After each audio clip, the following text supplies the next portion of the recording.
नमस्कार साथियों, आप देख रहे हैं केशव सिंह वॉइस। आज जो वीडियो बनाने का जो मकसद है वो ये कि कैग ने एक रिपोर्ट प्रकाशित की है, या यूं कहें कि रिपोर्ट जारी की है। रिपोर्ट आई है भारत सरकार के द्वारा जो ऑडिट किया जाता है, तो एक मंत्रालय का रिपोर्ट आया है जिसके अंदर कथित भ्रष्टाचार के बारे में कहा गया है। अब सवाल ये पैदा होता है, इसमें बहुत सारे सवाल किए जा सकते हैं कि नरेंद्र मोदी के नाक के नीचे अगर ये भ्रष्टाचार हुआ तो कैसे हुआ, जब जीरो टॉलरेंस है। और वो जो मंत्रालय है वो नितिन गडकरी का है। हम सभी जानते हैं कि नितिन गडकरी आने वाले समय में अगर नरेंद्र मोदी के लिए जो एक बहुत बड़ा खतरा, जो उनके प्रधानमंत्री के जो अगले टर्म में अगर कोई है तो नितिन गडकरी हैं, जो आरएसएस के भी बेहद करीबी हैं। और दूसरे उत्तर प्रदेश से आते हैं राजनाथ सिंह, जो रक्षा मंत्री हैं। अब राजनाथ सिंह ने तो पहले ही अपने आप को सरेंडर किया हुआ है, उन्होंने अपने आप को मोदीमय कर लिया है। अब रही बात नितिन गडकरी की, जो आए गाहे बगाहे नरेंद्र मोदी के खिलाफ, या यूं कहें कि नरेंद्र मोदी से उनके जो आपसी संबंध हैं या जो तारतम्य है वो उतने अच्छे सितार नहीं बजते हैं, वो धुन नहीं निकलती है जो धुन निकलनी चाहिए, जो बाकी मंत्रियों के हैं। एक जमाने में जो नितिन गडकरी थे, इनके पास कई कई मंत्रालय हुआ करते थे, ये संसदीय बोर्ड में हुआ करते थे। इन्हें वहां से निकाल दिया गया, इनसे सारे मंत्रालय ले लिए गए। इनके पास एक ट्रांसपोर्ट जो है रोड जो है उसका मंत्रालय इन्हें दे दिया गया है। और देखा जाए तो इनसे जो जूनियर मंत्री हैं, वैष्णव है, धर्मेंद्र प्रधान है, अनुराग ठाकुर है, और ऐसे बहुत सारे हैं, स्मृति ईरानी है, इन लोगों को भारी भरकम मंत्रालय, दो दो मंत्रालय, तीन तीन मंत्रालय दिया गया है, उन्हें नवाजा गया है। जो अगर देखा जाए तो उनका जीरो फेम, जीरो पब्लिक वाले लोग हैं। जनता में जिनकी जो अहमियत है वो शून्य के बराबर है। नितिन गडकरी को आज भी लोगों में उनका जनमत है। महाराष्ट्र में उन्हें उनकी अच्छी खासी पैठ है, अपने संसदीय क्षेत्र में उनकी अच्छी खासी पैठ है, और सिर्फ महाराष्ट्र ही नहीं, पूरे देश में उनकी पैठ। तो नरेंद्र मोदी ने नितिन गडकरी को किनारे किया जाए तो कैसे किया जाए, क्योंकि यही नरेंद्र मोदी हैं।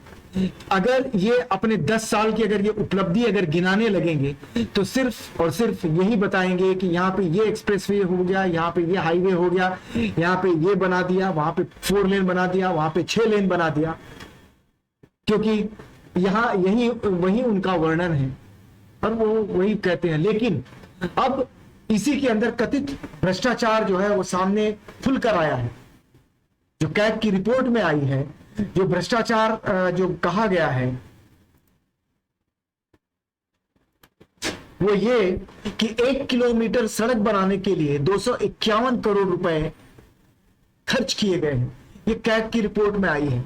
अब चूंकि नितिन गडकरी का जो मंत्रालय है, उन्होंने भी अपना जो क्लैरिफिकेशन है, अपनी सफाई उन्होंने दी है। उन्होंने कहा है कि जो बजट है इतना पारित हुआ था, हमने तो उससे कम नहीं कर दिया है। तो वो उनका अपना वक्तव्य है। उन्होंने यह भी कहा कि हमें पता नहीं कि ये आंकड़े कैग ने, कंट्रोलर ऑडिटर ऑफ जनरल ने कहां से लेके आए। जो भारत के जो कंट्रोलर ऑडिटर हैं वो है गिरीश चंद्र मुर्मू। आइए इनका चेहरा भी देख लीजिए कि गिरीश चंद्र मुर्मू जो है वो कैग के अध्यक्ष हैं। और इनके बारे में एक बात और बता दूं कि ये नरेंद्र मोदी के बड़े खास हैं, बहुत ही खास है। ये तब से खास है जब नरेंद्र मोदी प्रधानमंत्री नहीं थे, किसी सूबे के, गुजरात के मुख्यमंत्री हुआ करते थे। आप इनके कार्यकाल को निकाल लेंगे तो आप ये देख लेंगे और आपको भली भांति समझ में आ जाएगा कि वो मुर्मू साहब नरेंद्र मोदी साहब के लिए क्या थे। थोड़ा सा इनका जो परिचय है वो यह है कि इनका जो जन्म है वो उड़ीसा में 1959 में जन्मे थे। पॉलिटिकल साइंस में पर स्नातक किया, एमबीए भी किया, यूनिवर्सिटी बर्मिंघम यूनिवर्सिटी के ये छात्र रह चुके हैं और बहुत ही तेज तर्रार आईएएस अफसर रहे हैं जो 1985 ओडिशा बैच के हैं। इन्हें हमारे तब के मुख्यमंत्री ने अपने यहाँ पे इन्हें अपना सचिव रखा, सेक्रेटरी बना के रखा, प्रधान सेक्रेटरी बना के रखा। और इनके बारे में यह भी कहा जाता है कि 2002 के दंगों के समय जो इनकी अमित शाह के भी करीब चले गए, नरेंद्र मोदी के तो करीब थे ही, अमित शाह के भी करीब गए। उनके जो जब उन्हें तली पार किया गया था, जब उनके ऊपर कार्रवाई चल रही थी, कोर्ट की प्रोसीडिंग्स चल रही थी, उस समय इन्हें यही शख्स थे जो उनके पेपर वर्क किया करते थे, तो ये और भी नजदीक आ गए। और जब नरेंद्र मोदी को मौका मिला, इन्हें किस तरह से कहां से होते होते ये वही हैं जिन्हें मुर्मू के इस्तीफे के बाद इन्हें जो है जम्मू कश्मीर उपराज्यपाल का भी इन्हें जिम्मेदारी सौंपी गई थी जम्मू कश्मीर की। जब वहां से ये इसको हटा दिया गया था, धारा 370 हटाने के बाद में इन्हें बुलाया गया, सतपाल मलिक को जब वहां से बुलाया गया तो मुर्मू साहब को वहां पर राज्यपाल करके भेजा गया था। फिर उनको जब वहां से हटाया गया, फिर वहां पर दूसरे गवर्नर जो है मनोज सिन्हा को वहां पे नियुक्त किया गया। तो ये इनका सफर था, वहां से वो होते होते ऑडिटर जनरल तक पहुंच गए।